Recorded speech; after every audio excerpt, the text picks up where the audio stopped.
세계 반도체 시장의 황제, 인텔.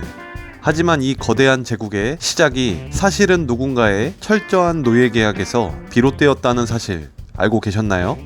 1980년대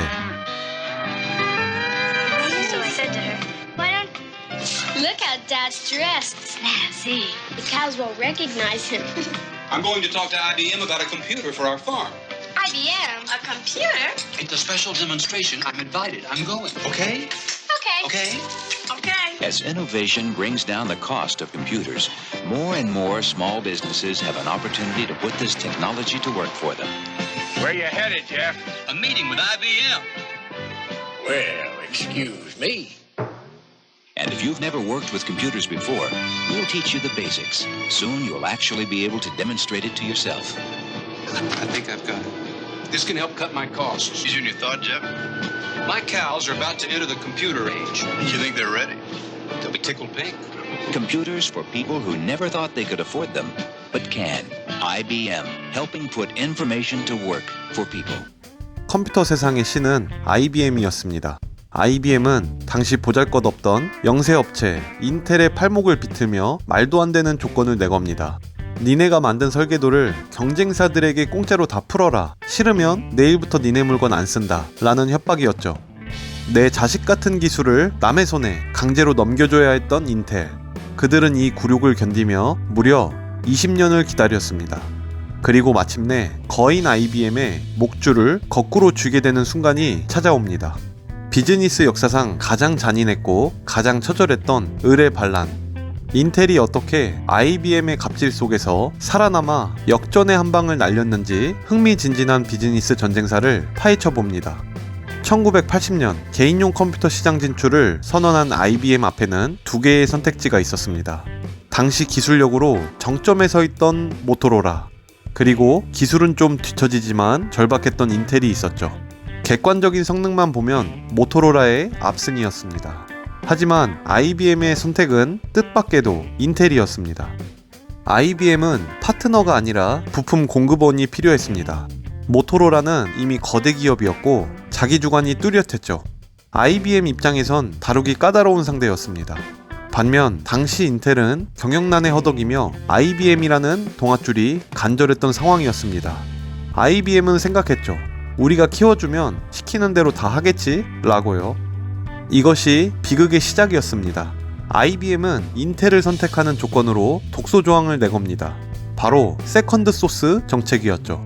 인텔, 너네가 우리한테 칩을 팔고 싶으면 너희 설계도를 다른 회사에도 넘겨서 똑같은 칩을 만들게 해. 그래야 너희가 망하거나 물건을 안 줄 때 우리가 다른 데서도 사올 수 있으니까. 자신들이 수천억 원을 들여 개발한 핵심 지적 재산권을 경쟁사에게 공짜로 가르쳐주라는 말도 안 되는 요구. 사실상 기술 강탈이었습니다. 하지만 인텔에게는 선택권이 없었죠. 거인의 제안을 거절하는 것은 곧 파산을 의미했으니까요. 결국 인텔은 피눈물을 흘리며 자신의 설계도를 경쟁사인 AMD 등 서드파티 업체들에게 넘겨주게 됩니다. IBM은 만족했습니다. 인텔을 철저히 을로 묶어두고 언제든 대체 가능한 소모품으로 만드는 데 성공했으니까요. 하지만 IBM은 몰랐습니다. 이 굴욕적인 계약이 훗날 자신들의 목을 죄는 부메랑이 되어 돌아올 줄은 말이죠. IBM의 설계도 강탈 이후 시장은 아수라장이 됐습니다. 인텔이 밤새워 개발한 최신 칩을 AMD 같은 경쟁사들이 똑같이 만들어 팔기 시작한 거죠. 소비자들은 굳이 비싼 인텔 칩을 살 이유가 없었습니다. 인텔은 자기 기술로 만든 시장에서 정작 주인 대접을 받지 못하는 기막힌 상황에 처합니다. 참다 못한 인텔은 법정 싸움을 시작합니다. 하지만 IBM이 쳐놓은 라이선스 그물은 단단했죠. 소송은 끝이 보이지 않았고 인텔은 깨달았습니다. 법으로 이기는 건 너무 오래 걸린다고요. 차라리 시장의 법칙을 바꿔버리자고 생각을 바꾸게 됩니다. 여기서 인텔의 천재적인 마케팅 전략이 등장합니다. Imagine a processor that's not just about more power. It's about an entirely new kind of PC.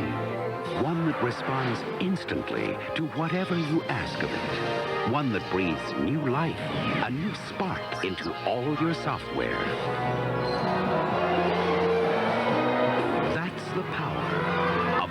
Pentium processor. From Intel, the computer inside. 당시 칩 이름은 286, 386 같은 숫자였습니다. 그런데 숫자는 상표권 등록이 안 된다는 치명적인 약점이 있었죠. 경쟁사들이 우리도 386이야 라고 우기면 막을 방법이 없었습니다. 그래서 인텔은 결단을 내리죠. 586 대신 세상에 없던 고유한 이름 펜티엄을 발표한 겁니다. 동시에 전설적인 캠페인 인텔 인사이드를 시작합니다. 컴퓨터 브랜드가 무엇이든 상관없다. 중요한 건 그 안에 든 심장이 인텔인가 아닌가 이다라는 의미를 포함시킵니다.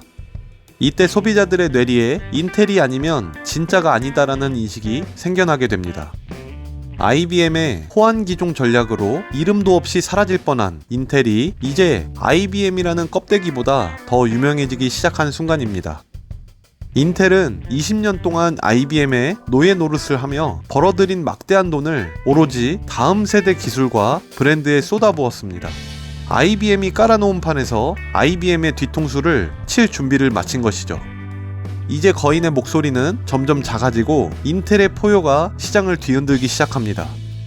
시간이 흘러 1990년대 후반, 상황은 완전히 역전되었습니다.